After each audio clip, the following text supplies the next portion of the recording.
Halo semuanya, jadi saya akan membuat video reaction tentang sugar, how it's made.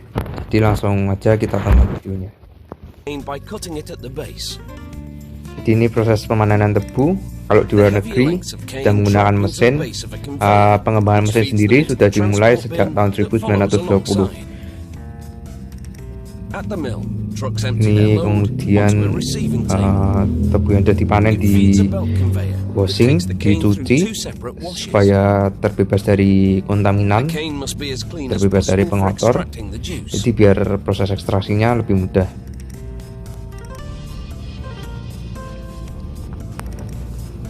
But first, the cane's hard structure is broken down inside this crusher, where rotating hammers break the cane kemudian into tebu small dibuat menjadi pieces. bubuk, digiling, proses penggilingan, jadi supaya ekstraksinya jadi lebih banyak yang dihasilkan. Terkait dengan semakin besar permukaan partikel, semakin banyak yang akan diekstraksi.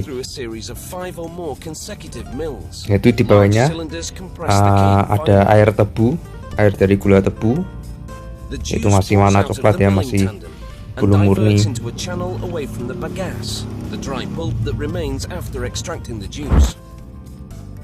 Itu pulpnya dipisahkan, jadi yang airnya nanti ditampung. A worker supervises the operation at each of the mills.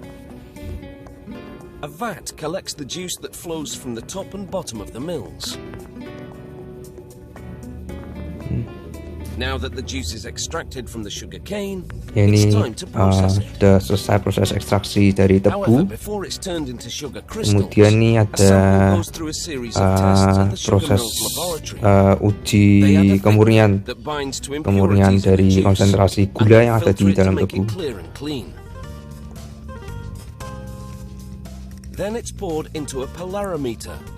Proses pengujian menggunakan alat pilarometer untuk mengukur konsentrasi gula.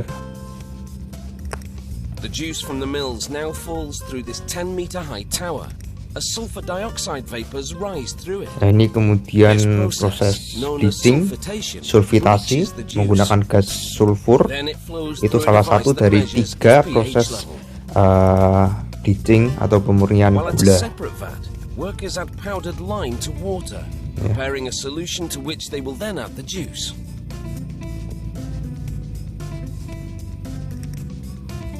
Masih proses sulfitasi ya. Mixes the cane juice and lime solution for about 6 hours to complete a process called alkalization. It regulates the juice's pH level and helps clarify it. Ini pakai proses alkalisasi buat menjaga pH gula tetap basah. Next, the juice goes into these clarifier tanks.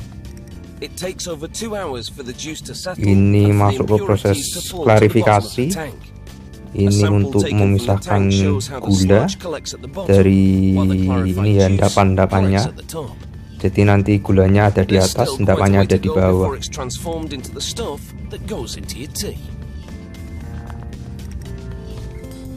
Workers filter the residue, known as mud, from the clarifier tanks to extract any remaining residu sugar. dari proses klarifikasi. Residu ini nanti bisa diolah lagi, jadi masuk ke proses recycle, menjadi bahan bakar, atau bisa dimanfaatkan hal lainnya. Pupuk. This brings the concentration of the sugar in the juice up from 15% to 60%. Pemasakan gula. Then the juice collects in 15-ton tanks to clarify even more. Any sediment left in the juice klarifikasi lebih lanjut. A rotating paddle skims this residue off to the sides of the tank. Residu-residunya dibuang di pinggiran dari itu ya, kayak tangki itu ya. Hasil akhirnya nanti kayak sirup, kayak masih kental gitu ya. Ini sukrose kristal dicampur dalam alkohol, membantu pengkristalan gula nanti.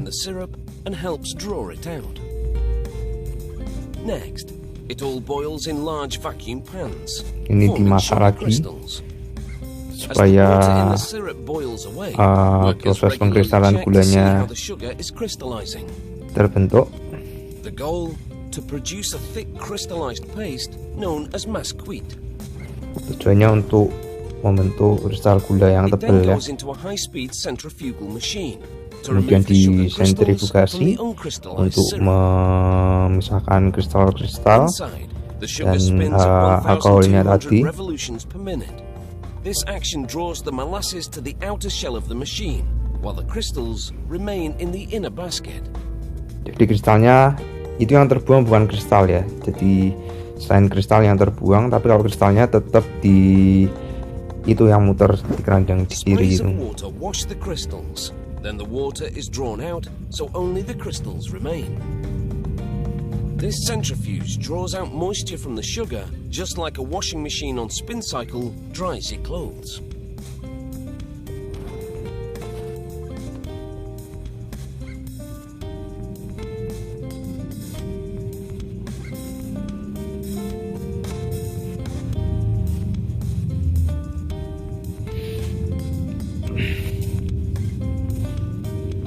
Next, a conveyor belt carries the sugar crystals out of the centrifuge. Kristal gula yang sudah This jadi mill ya. produces raw sugar, which has more molasses and is unbleached, and plantation white sugar, which has less molasses and is bleached a brilliant white. Ini gula putih sama gula yang masih agak coklat. Dan yang putih itu proses bleachingnya lebih banyak. Kemudian ini dikeringkan ya menggunakan udara panas yang disemburkan dalam tangki supaya gulanya benar-benar kering. Karena gula itu higroskopis, jadi penting untuk mengontrol kadar air dalam gula itu. Ini mungkin proses penimbangan ya. A hoist then carries the bags to a platform at the far end of the packing facility. At 3,000 Ini menuju ke kilos, proses that is a packing, heavy load. menuju proses packaging. It lowers each bag over a chute that leads to the factory's main floor. Workers carefully open each bag in turn and pour out the sugar directly into the chute. It feeds an automated packaging machine, which fills a Ini series of proses 2 kilo plastic masuk ke proses bags, seals packaging. them, and separates them. This packing facility produces 200,000 bags every day.